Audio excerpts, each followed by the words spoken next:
নমস্কার বন্ধুরা, welcome to পিজিএন Bangla. ভাই সাপ যাকে বলে একেবারে মধুর প্রতিশোধ নেওয়া। 2022 টি-20 বিশ্বকাপ সেমিফাইনাল ভারত বনাম ইংল্যান্ড। 10 উইকেটে হারিয়েছিল ইংল্যান্ড ভারতকে। ভারতের কোনো বোলার সেদিন ইংল্যান্ডের একটা উইকেটও ফেলতে পারেনি। সেটা ছিল 2022। আর আজ 2024 টি-20 বিশ্বকাপ সেমিফাইনাল ভারত বনাম ইংল্যান্ড। আজ ভারতের বোলাররা ইংল্যান্ডের 10-10টা উইকেটই তুলে দেখিয়ে দিয়েছে। মাত্র 103 রানে অল উইকেট করে দিল। ক্রিকেটের ইতিহাসে এত সুন্দর প্রতিশোধ ভাই আমি কোনোদিন দেখিনি। যাই হোক, এবার মেন টপিকে যদি আসি, গুয়ানার যে পিচ সেই হিসাবে দেখতে গেলে যে টিম টস জিতবে সেই ফার্স্ট ব্যাট করবে, এটাই উচিত। কিন্তু ইংল্যান্ডের ক্যাপ্টেন জস বাটলার টসে জিতে ফিল্ডিং করার সিদ্ধান্ত নিল। কারণটা ভাই জানা নেই। হয়তো ভেবেছে 2022 সালের সেমিফাইনালে যেমন 10 উইকেটে ভারতকে তারা হারিয়েছিল, 2024-এ এসেও তাই করতে পারবে। কিন্তু ভাই সবসময় লাক ফেভার করে না। পিচ কন্ডিশন, ওয়েদার এইগুলোও ভ্যারি করে। টসে জিতে জস বাটলার ফিল্ডিং নেওয়ার পরে যখন রোহিত শর্মাকে জিজ্ঞাসা করা হয়, রোহিত শর্মা তখন বলে আমি টসে জিতলে ফার্স্ট ব্যাটই নিতাম। তার মানে এখানে বোঝাই গেল জস বাটলারের সিদ্ধান্তে রোহিত শর্মার বেশ লাভই হয়েছে। তো যাই হোক, পিচ যথেষ্ট ভিজে ছিল, বল পড়ে আটকে আটকে আসছিল, অনেক স্লো বল আসছিল। এই স্লো পিচে ক্যাপ্টেন রোহিত শর্মার অনবদ্য একটা ইনিংস, 39 বলে 57 রান। এই পিচ এবং কন্ডিশন অনুযায়ী অসাধারণ একটা ইনিংস। নিজের জন্য সমস্ত কিছু ত্যাগ করে সম্পূর্ণ টিমের জন্য খেলা। কিন্তু ওপেনার বিরাট কোহলি আবার ব্যর্থ। জানি না কেন তাকে দিয়ে এখনও ওপেন করানো হচ্ছে।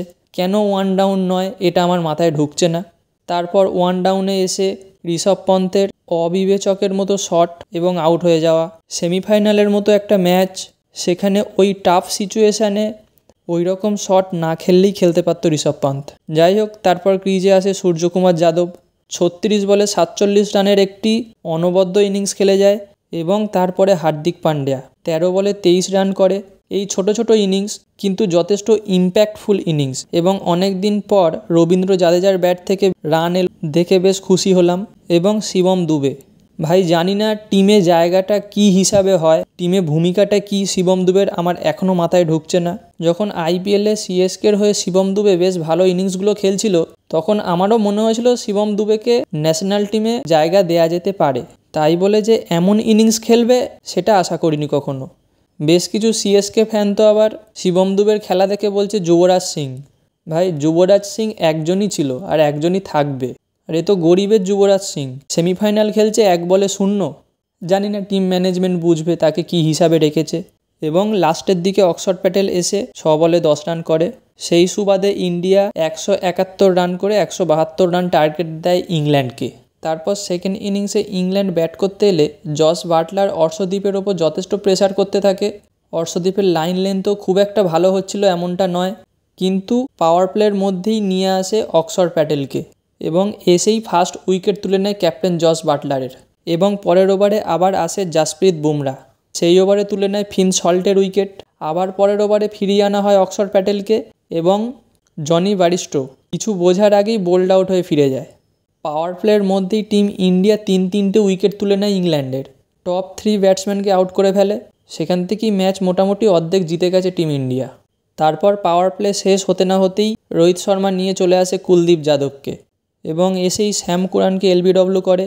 তারপর মোয়েন আলী স্টাম্প আউট হয় ঋষভ পান্থের কাছে। তারপর হ্যারি ব্রুক কিছুটা চেষ্টা করে, কিন্তু সামনে সেই কুলদীপ যাদব, স্পিনিং পিচ, তার মধ্যে ভারতের মতো স্পিন অ্যাটাক, যেখানে কুলদীপ যাদব, অক্ষর প্যাটেল, রবীন্দ্র জাদেজা আছে, সেখানে দাঁড়ানোটা ভাই অত সোজা না। তারপর ক্রিস জর্ডনের উইকেটটাও তুলে নেয় এবং লাস্টের দিকে জোফরা আর্চার এসে একটু এন্টারটেনমেন্ট দেয় সবাইকে, 15 বলে 21 রান করে। এবং লাস্টের দিকে একটা আমরা সূর্যকুমারের থেকে দারুণ ফিল্ডিং দেখি, খুব সুন্দর রান আউট করে আদিল রশিদকে এবং 103 রানে অল উইকেট হয়ে যায় টিম ইংল্যান্ড। যাই হোক, এত ভালো খেললো টিম ইন্ডিয়া, দাপটের সঙ্গে হারালো ইংল্যান্ডকে, এখন ফাইনাল খেলবে। চিন্তা কিন্তু থেকেই থাকছে, যেটা হলো বিরাট কোহলিকে দিয়ে ওপেন করানো, বিরাট কোহলির অফ ফর্ম, শিবম দুবেকে টিমের বোঝা হিসাবে নিয়ে চলা। এবার ফাইনাল খেলা, সেখানে কাঙ্গিসো রাবাডা, মার্কো ইয়ানসান এই বোলারগুলোকে ফেস করতে হবে। কেমন প্লেইং 11 পাঠাবে এটাই এখন দেখার বিষয়। তো বন্ধুরা, এই ভিডিওতে এই পর্যন্তই। দেখা হচ্ছে পরবর্তী ভিডিওতে। Bye bye.